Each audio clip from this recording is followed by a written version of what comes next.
wanted it to be simple to make, but yet complex in its flavor profile. And when I started to think of a name, which I usually have trouble with naming my cocktails, I thought on that level that Bun B came up. I knew I had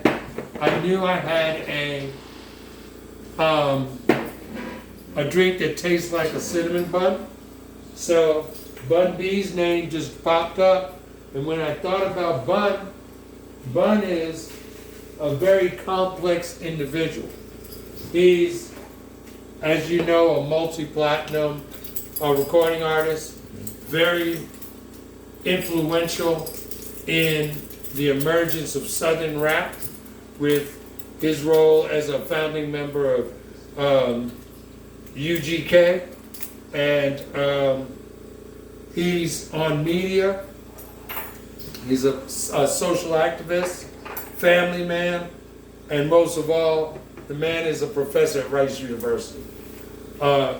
Very complex, very much a Renaissance man.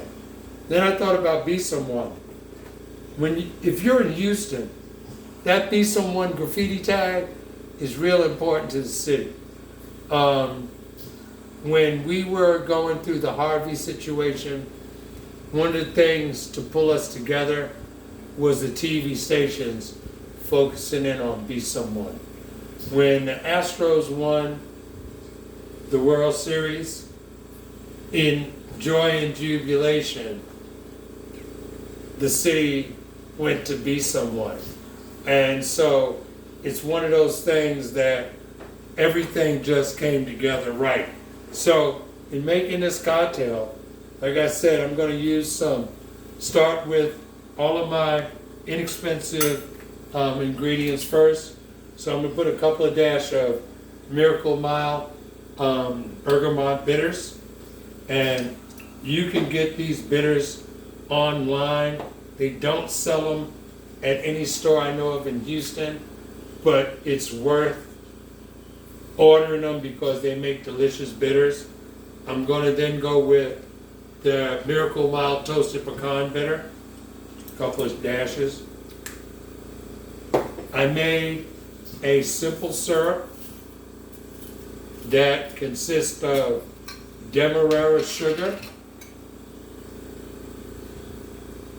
and Ceylon cinnamon and Madagascar vanilla bean.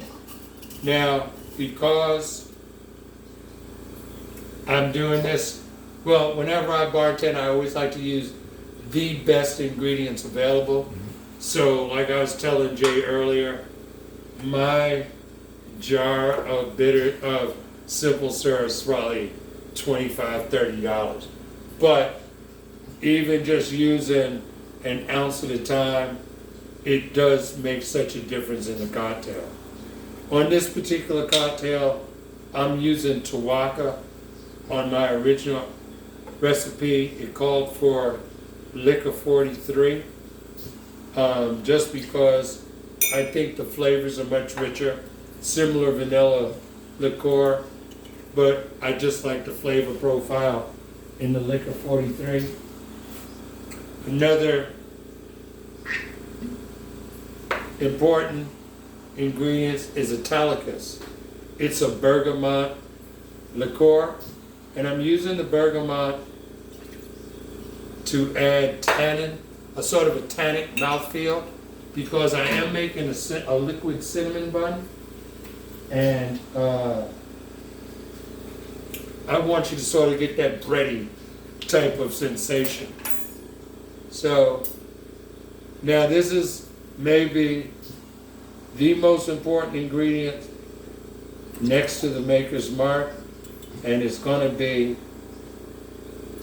a couple of bar spoons of Pedro Jimenez sherry. It's a sherry made by grapes of the same name, Pedro Jimenez. They age those grapes in the sun, so they tend to take on the texture and more so the flavor of raisins.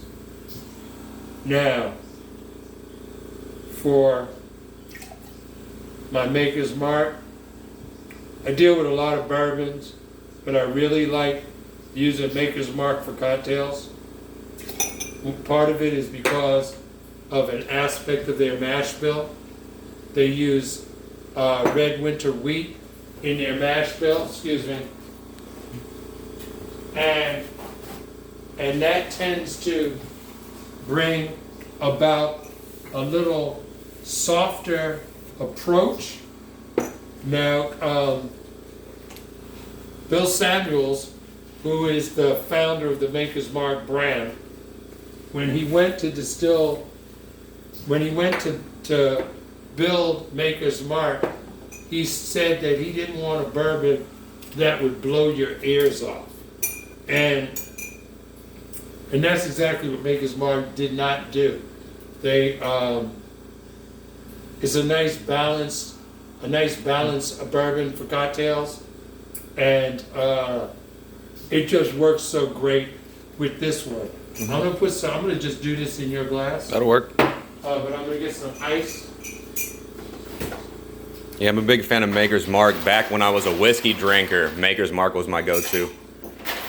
And I like doing old fashions with those specifically. Either that or a Woodford Reserve. If somebody's letting me make their old fashioned, I'm doing Maker's or Woodford.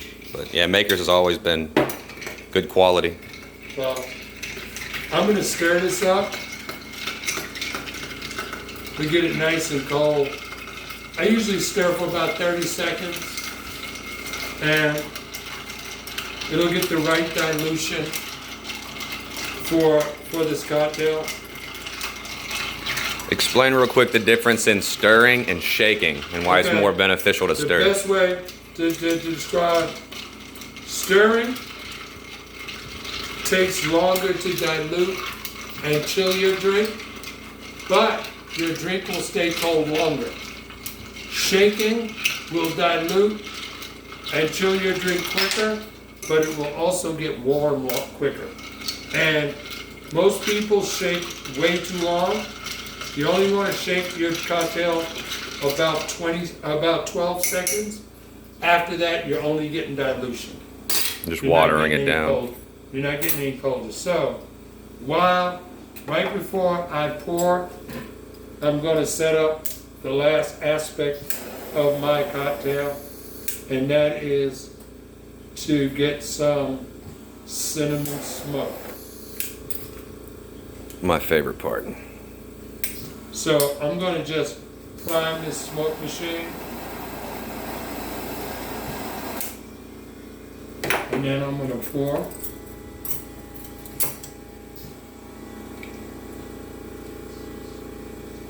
And unlike with an old fashioned, I just want to get a little bit of smoke. It's almost like the garnish for the drink.